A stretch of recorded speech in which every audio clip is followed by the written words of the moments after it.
치매 전문 유튜브 채널 똑똑. 안녕하세요. 치매 전문 유튜브 채널 똑똑의 정닥입니다. 오늘은 지난 시간에 말씀드렸던 것처럼 장기 요양 기관에 대해서 좀 간단하게 설명을 드리려고 합니다.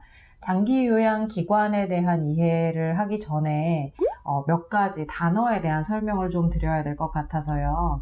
저희가 지금까지 되게 다양한 코너를 통해 방송을 쭉 해오면서 썼던 단어들 중에서 여러분들한테는 되게 생소한 단어들이 있었을 수 있는데요. 예를 들면 재가 서비스라든지 시설 서비스, 급여 이런 것들처럼 장기요양보험 내에서 사용되는 저희한테는 되게 일상적인 단어이지만 처음 들어보시는 분들한테는 저게 도대체 무슨 말인가 싶은 단어들이 있어요. 그래서 그 단어에 대한 설명을 좀 드리려고 합니다.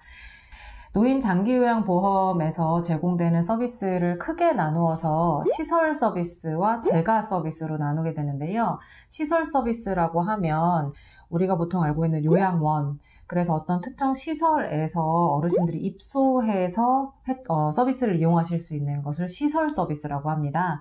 그래서 시설 서비스에는 우리가 흔히 알고 있는 요양원을 생각하실 수가 있고요.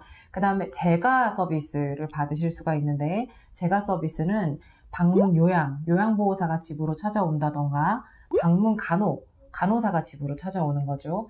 방문 목욕은 집으로 직접 찾아와서 목욕 서비스를 제공하는 것입니다. 그래서 재가 서비스라 함은 다시 설명하면 어르신이 집에 계시는 상태에서 저희가 서비스를 할 수 있는 사람들이 집으로 직접 찾아와서 서비스를 제공하는 것이 재가 서비스라고 보시면 될 것 같습니다. 장기요양 서비스가 생기기 전에 노인분들을 위한 그 시설 서비스에는 되게 다양한 것들이 있었는데요. 그냥 저희가 지금은 요양원이라고 알고 있지만 예전에는 종류가 좀 다양한 각종 유료 시설 서비스들이 있었습니다. 그런데 2008년에 그 모든 게 다 통합되면서 지금은 공동생활 과정 또는 요양원 이 두 가지로 함축적으로 나눠볼 수가 있는데요. 차이는 수용 인원이라고 보시면 될 것 같습니다. 요양원은 10분 이상의 어르신들이 머물 수 있는 곳을 요양원이라고 부르고 있고요. 그 다음에 5명에서 9명까지 그 사이에 인원들을 수용할 수 있는 시설을 노인 공동생활 가정이라고 부르고 있는데, 두 가지의 차이는 규모가 있다 보니까 규모가 가장 핵심적인 차이이고, 그 외에 시설이나 그 안에 종사하는 종사자들의 규정이 조금씩은 다릅니다. 한 분당, 어르신 한 분당 최소한 지켜져야 되는 면적의 수라든지 혹은 노인 몇 분당 요양보호사가 몇 명 있어야 되는지 그런 것들에 대한 기준이 조금 다른 거라고 보시면 될 것 같고요. 기본적으로 제공하는 서비스는 공동생활 가정이랑 요양원이 같다고 보시면 될 것 같습니다. 몇 년 전부터 제도가 바뀌어서 계약된 의사가 한 달에 2번 요양원을 방문해서 어르신들의 건강 상태를 의료적으로 체크하는 의무조항이 생겼습니다. 그래서 요양원에 입소하신 어르신들이 예전에는 의료적인 필요가 생길 때 직접 보호자분들이 어르신을 병원으로 모시고 가서 진료를 받고 거기서 또 약을 처방받아서 와서 드시고 이런 게 있었는데, 계약의사 제도가 생긴 뒤로는 실제로 요양원에 어르신이 그대로 계시는 상태에서 의사가 한 달에 2번 방문을 해서 어르신들의 기본적인 의료적인 상태를 체크하도록 되어 있습니다. 물론 계약의사가 되게 다양한 과의 선생님들 중에 어떤 과의 선생님이실지는 요양원마다 조금 달라서 계약의사가 진료를 커버할 수 있는 영역 외의 것은 필요하다면 원래 다니시던 병원을 정기적으로 방문하셔야 되는 부분은 있다는 거 명심하시고요. 네. 그리고 그 다음에 말씀드린 재가 서비스가 있었는데요. 재가 서비스는 방문 요양, 방문 간호, 목욕 서비스 등으로 크게 구별을 할 수 있습니다. 여기서 방문 요양이라고 하는 거는 훈련된 요양보호사 선생님, 자격이 있는 요양보호사 선생님이 집으로 찾아오셔서 일정 시간 동안 가사, 그리고 식사, 그리고 일상적인 주변에 어떤 필요한 것들을 도움을 많이 주시는 서비스이고요. 방문 간호는 훈련된 전문 간호사가 어르신 댁으로 직접 정기적으로 방문을 해서 의료적으로 필요한 것들에 대해서 여러 가지 도움을 드리는 서비스입니다. 그리고 방문 목욕은 그 어르신이 혼자 목욕을 하기 어렵거나 보호자가 있어도 거동을 못하는 어르신들을 직접 혼자 목욕시키기는 정말 쉬운 일이 아니거든요. 그래서 그런 부분들에 대한 도움을 받을 수 있는 서비스라고 볼 수 있습니다. 그 외에도 그 어르신들이 지속적으로 요양원에 입소를 하지 않아도 되는 상황인데 단기적으로 며칠 정도 보호가 필요한 상황이라든지 할 때에는 단기 보호 서비스라는 것을 이용하실 수 있습니다.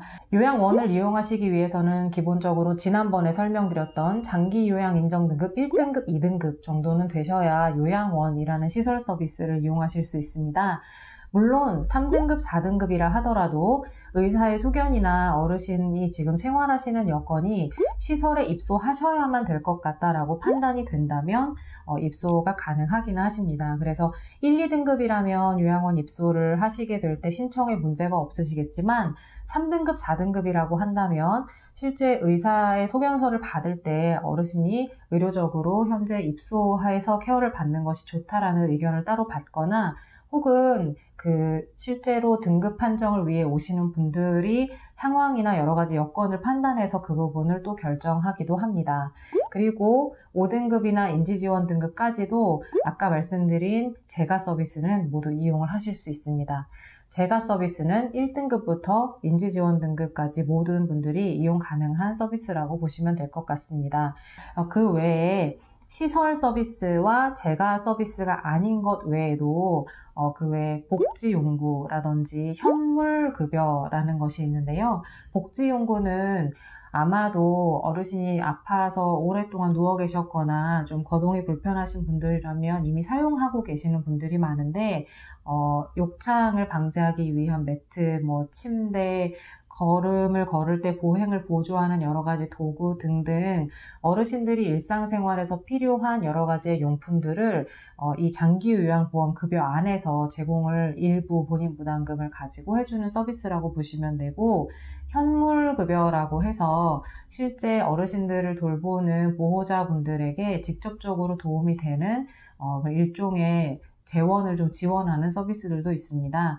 이 모든 것들이 장기요양보험 홈페이지에 들어가시면 제도를 소개하는 페이지 안에 이 모든 서비스에 대한 설명이 다 일일이 나와 있는데요. 그 중에서도 지난번에 말씀드렸던 것처럼 어르신들의 등급에 따라서 이용하실 수 있는 서비스와 그 제공되는 금액의 기준이 좀 달라집니다. 그래서 어르신들이 이용하실 수 있는 전체 금액과 그 금액에 따른 서비스를 어떻게 조율을 해야 하는지 그런 것들에 대해서 다음 시간에 조금 더 자세하게 설명을 드리도록 하겠습니다. 지금까지 치매 전문 유튜브 채널 똑똑의 정답이었습니다. 감사합니다.